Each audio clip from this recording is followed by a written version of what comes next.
Well, I have the great privilege and honour to be joined today by Dr. Naledi Pandor, the Foreign Minister of South Africa. And you know, look, to have you here in the Venice of the North, in St. Petersburg here, for the second Russia-Africa Summit. I know the last one was 2019. It happens every 4 years.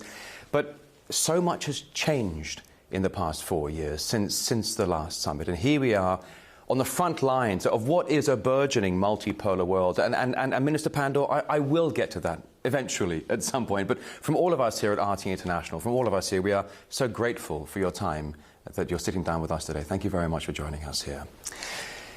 I wanted to ask you, first and foremost, of course, it's the Africa Summit with Russia here in St. Petersburg.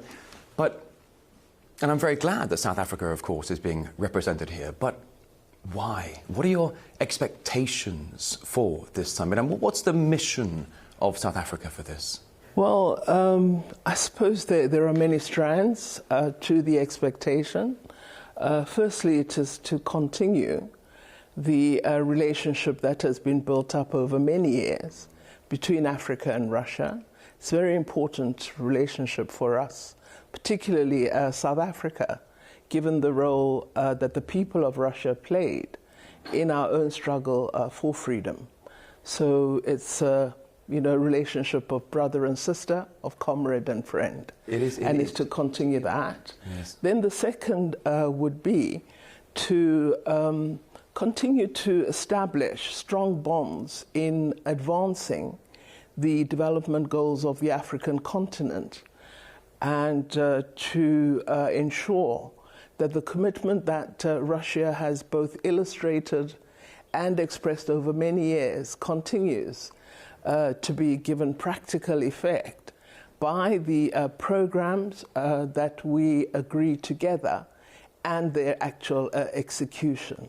Then the third strand is, of course, people-to-people exchanges. We share much of an interest in the creative arts, in history, in a range of core policy areas, security, trade. So really looking at quite a wide spectrum of areas of partnership is really the rationale for our presence. And perhaps fourth and most important, and I'm really glad that President Putin has agreed to this, is to continue the discussions we began earlier this year about Africa playing a role in seeking a peaceful outcome to the current conflict between Russia and Ukraine. So I would anticipate that our leaders will use their presence here in St. Petersburg to continue that early discussion, which at the first flush was really to start talking between Africa, Russia, Africa and Ukraine, and hopefully now to start talking about next stages. Minister, how did that go when the African delegation went to Kiev with the African Peace Initiative? As I understand, the leadership in Kiev wasn't entirely optimistic, but I wasn't there, I wasn't on the ground, but I know the African delegation pitched its peace proposal for the conflict in Ukraine. What were the reactions? What can you tell us? Well, I think the lines of communication are open with both leaders. Both leaders are strong leaders, so I don't think it was just Ukraine that was tough. I think President Putin was tough as well. But what was very positive was the reception that the African leaders received, and an openness to listening to what they're presenting. And as I say, at this particular summit, a readiness to continue that discussion. I see. And that's extremely important because remember that we're the first group of leaders who have this access to both leadership of Ukraine as well as of Russia. Others have created such an atmosphere of hostility. They can only speak to one and not the other. That's right. So I think Africa is in a unique position to play a very important role. I think it is in a very unique position, especially with this burgeoning multipolar world as well. I've spoken to various people, heads of state from Africa, who have talked about the United Nations. It needs to be reformed. Absolutely. It's a bit outdated perhaps these days. African countries, it's only fair that they get equal representation at the United Nations, and there are calls for the UN to be reformed. What do you think is it that African nations, and particularly South Africa, can bring to the table at the UN, for example, when it comes to balancing this multipolar world and giving Africa its fair place on the stage? What can your continent, do you think, bring to the UN and perhaps suggest for some sort of renovation there in New York? As you would know, South Africa went through a very terrible and torrid time of apartheid. We were oppressed by a minority oppressing a majority. We waged a heroic struggle against might, and so we have experience of dealing with unfairness. And much of the world actually supported the apartheid state for a very long time, and it was very few friends who stood with us as we waged this torrid battle. So I think our experience of oppression makes us a very good candidate for understanding the meaning of freedom, for promoting democracy in its full meaning, and for supporting representativity. Part of the political definition that we give to ourselves as South Africans is unity in diversity. This means we reject racism and all forms of prejudice, and I think we should bring that into the multilateral stage. When we speak of United Nations Security Council reform, what we're speaking of is greater representation, democratic processes. The Security Council has failed the world because we have so much conflict all over the world. So it means the mechanism needs to be rethought so that we can ensure peace and security. We believe that the United Nations remains the premier multilateral institution, and we wouldn't like to see any other attempt to build a global multilateral body. What we'd like to see is reform and strengthening of the UN. From time to time, the United Nations has been used for political ends. It's been made a weapon by some against others. We have to end that. And I think having a diversity in its structures and mechanisms, allowing for democratic processes. So, for example, suddenly, in the context of this conflict between Ukraine and Russia, the General Assembly has been given a sort of deciding role. But in norm, it doesn't have that role. So I hope changes of that nature will be continued into the future to give a real meaning to the General Assembly, and not to have this notion that there are 15 countries that are able to determine the fate of the world. So that is what we hope for. There are signs, indeed, as you said, that the world institutions are upended, that we may be seeing a global remaking, of multilateral institutions and processes. I hope that will happen. And I think Africans must not miss this moment, because it's probably once in a lifetime. And if we miss it, I'm not sure the opportunity will come very soon once more. The word pressure that has come up in this conversation. There have been some people, for example, some top officials in Moscow that did say that some African state leaders have received pressure from certain professional partners in the West not to attend this Russia-Africa summit here in St. Petersburg. I don't know if any of that's true, but I have read the reports of this. Has South Africa received or been under any pressure from certain professional partners not to attend this summit? Or any of your neighbouring countries, did they find themselves under any pressure not to attend this summit here in St. Petersburg?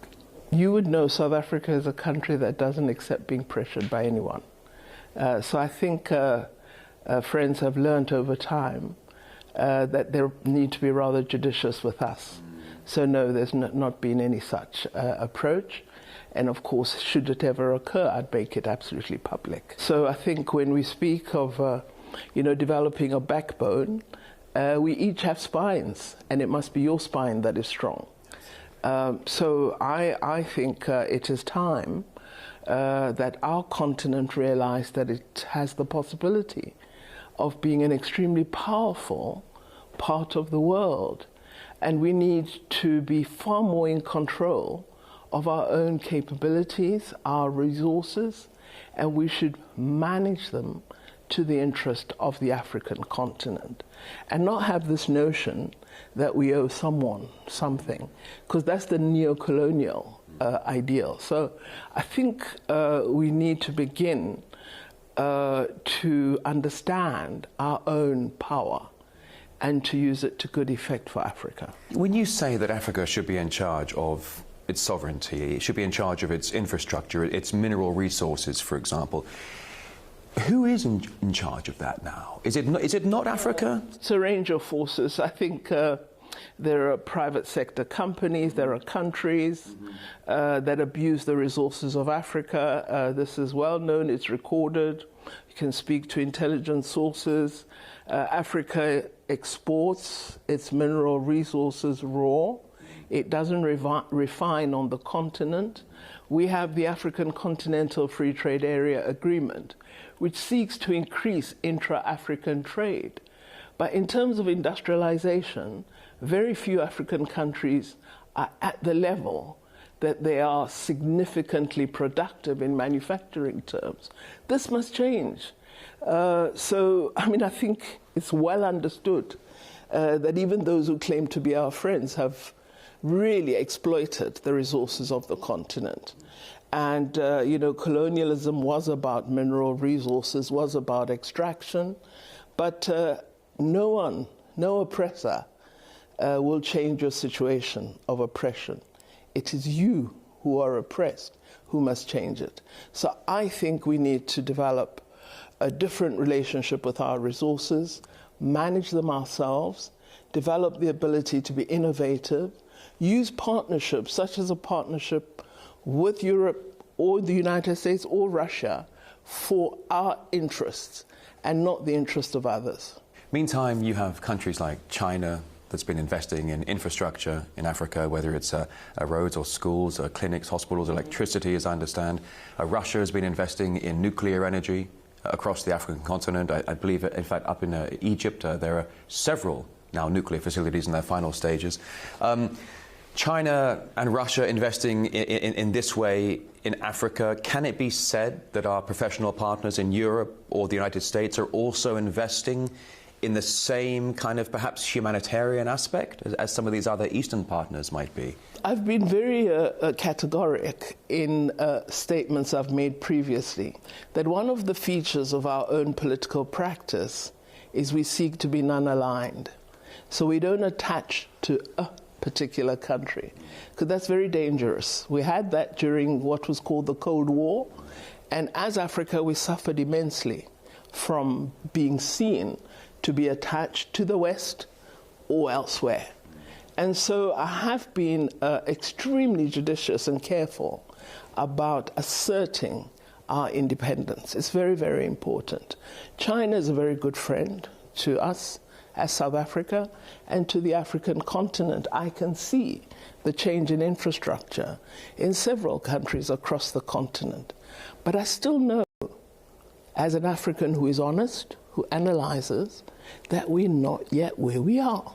And I think that the element of change that must occur is proper control of our resources, is ensuring value addition, is ensuring we do not export raw and buy back value added at very high prices, ensuring we value add and sell as goods.